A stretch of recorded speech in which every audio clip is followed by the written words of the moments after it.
In this video we will present a Pontiac line of cars, named Chieftain.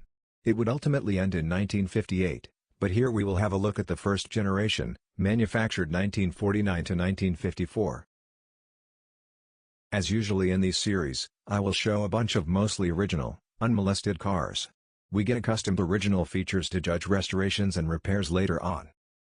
Here we see an original interior. The seats in 1949 had a button style. The Chieftain was initially introduced with 4 different body styles: 4-door sedan, sedan coupe, in basic and deluxe, a business coupe, and deluxe convertible coupe. This car is a 2-door sedan coupe. A highly original car. We can see the sleek, simple styling with comparable little chrome. The interior is original, the inner door panels wear the square stitches. Note that the rear bumper horns are aftermarket add-ons. They are removable. 1949 Chieftains came with a choice of 4 engines, 6 and 8 cylinders. This one has the L-head 8-cylinder 248.9 cubic inches engine. They are making 103 or 108 horsepower. The horsepower differences were due to changes in compression ratios. The dashboard features a balanced and functional retro styling. The clock is located in the center of the loudspeaker, the radio being underneath. Some interesting optional items available for the first-generation Chieftain included a radio with 7 vacuum tubes, a tissue dispenser, under-seat heaters, and even a Remington auto home shaver. In 1950, a Catalina coupe was added to the range. The grille changed compared to the previous year, as we can see here. 2 photos of 1950 cars. The Pontiac grille had 5 teeth. The front bumper shows the original, shorter horns. White wall tires and the typical stage environment indicates that the images were probably taken by a General Motors photographer. 2 cars in original shape.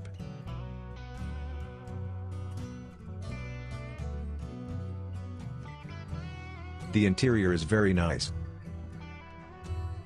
Note the very special fonts used on the dash. Battery, fuel, oil and temperature are centered around the odometer. The heating knobs underneath.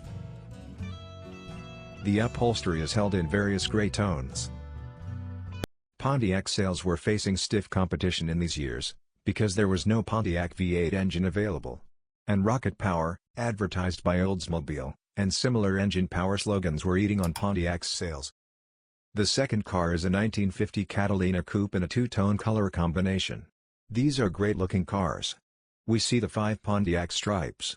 The rear window was split in 3 parts. 1951 again saw styling changes to the grille. Minor modifications of the engine upped the horsepower of the 8-cylinder engine to 116. We start 1951 with a dealer postcard from a car of this year and a restored 1951 4-door sedan. Here we can see a flaw in the restoration. Can you spot where it is? The solution comes in the end of this video.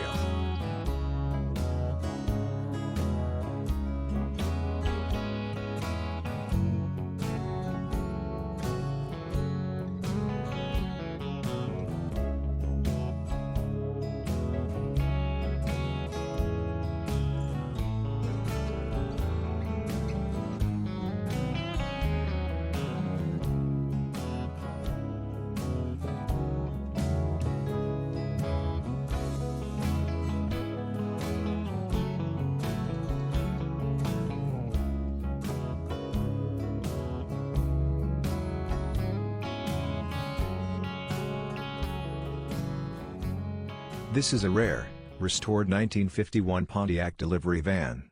It is based on the Chieftain passenger car.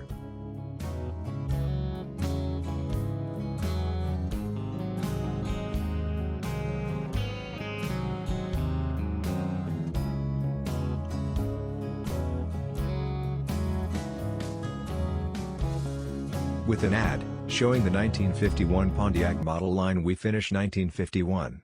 In the center we find the new Pontiac Catalina. They are basically pillarless coupes. The equivalent to Oldsmobile's Holiday, but without Olds rocket power. The change in the grille we see in a comparison. For the 1952 model year, Pontiac discontinued the Streamliner, leaving the Chieftain as their only offering. Engine horsepower slightly increased. Also, a red light to remind the driver that the parking brake was on was new. A Chieftain station wagon was added in 1952, with the demise of the top-of-the-line Streamliner wagon.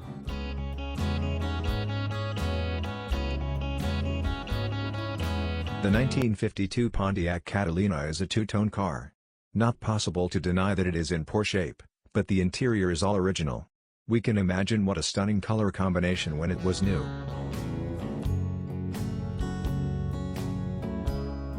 As we have seen with other cars, front and rear bumper horns are aftermarket items. The seats, dash, trunk and engine are all original.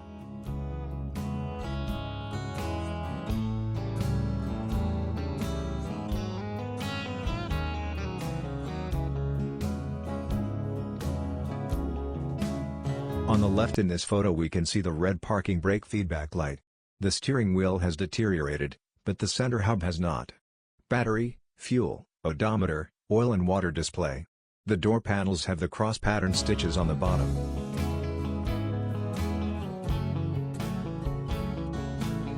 The trunk lid looks like new inside. We see the black felt carpet cover glued into the steel recessions. Finally, a similar Pontiac Catalina with a turquoise-black color combination. We end the 1952 year with an ad showing an overview of all Pontiac models. The Catalina is described on the left. In 1953, Pontiac offered a new body style with a 122-inch wheelbase. Also sleeker-looking lines. The windshield was now one piece, and a panoramic rear window was standard. This is a 1953 Chieftain wagon. We see the one-piece windshield. A light-up plastic Chief Pontiac hood ornament that illuminated with the headlights adorned the front end. The six-cylinder engine was standard.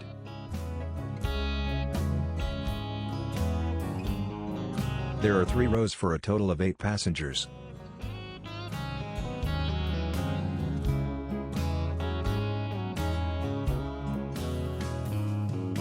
We end this model year with a red 1953 convertible, photographed under blue sky. And finally a super rare 1953 Pontiac hearse, built by coach builder Barnett & Co. Based on the 4-door special station wagon, this conversion has extensive modifications. The roof is modified, and the car also has a longer wheelbase. 1954 marks the end of the first-generation Chieftains. The grille received a forked-style front bar. The Starchief model line was added this year, so the Chieftain moved down to entry-level status. An air condition, front power windows and power brakes became available as options.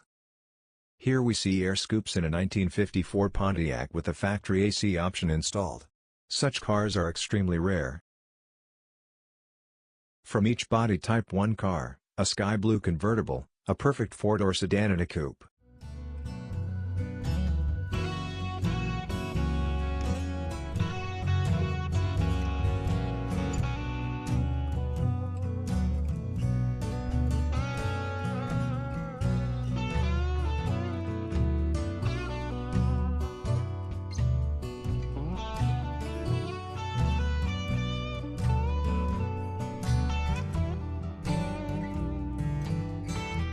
The last car in my overview of the 54 Chieftains is a Pontiac Catalina in a stunning orange color, that was actually named maize yellow from the manufacturer.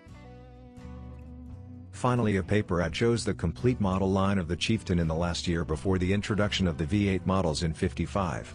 Do you remember the question regarding the restoration flaw in a 1951 Chieftain? Here is the answer: there was felt material in the recessions of the inner trunk lid.